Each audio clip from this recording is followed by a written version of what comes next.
Hey guys, in this video I'm going to show you how to add text in Affinity Studio. The first thing I want you to do is actually come here on the left hand panel and click on this icon, and it will reveal two options. One is the artistic text tool that lets you add artistic texture design. The other one is the frame text tool that acts as a container for paragraph text. I'll show you both of them, so I'll click on this one first, and you can click anywhere on your canvas and you can begin typing in text. I'll just go ahead and type in our channel name right here.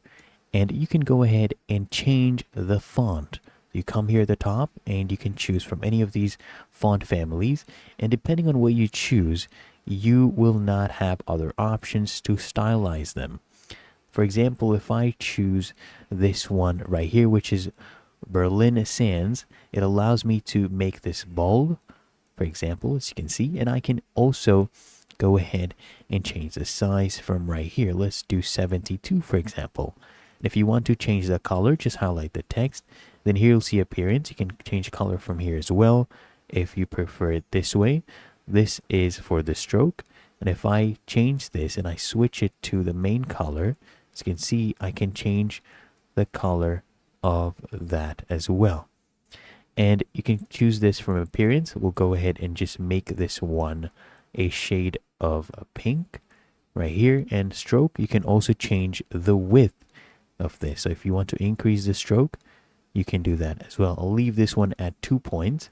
And now we'll go ahead and add a paragraph of text. So I'll click on this one, frame text tool. I'll just place it right here, right? You just go ahead and draw one. And after you create your frame, you can go ahead and add text. So if I come to the top, I click on text, and then we have insert. I'm able to insert filler text just to see what it would look like. And of course, you can change the alignment from here as well. I'll do align left. If you want to get rid of this ruler, you can just click on this icon.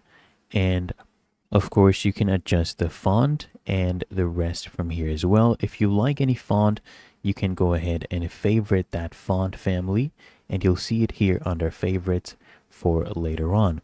I'll go ahead and add another container here, and then I'll connect them. So if I come and click on this, there's an arrow here. I click on that arrow and I'm able to click on this arrow here, and it has connected these frames whereby the text continues over to the other container. And that is how you can have continuous text going on. But that is how to add text in Affinity Studio.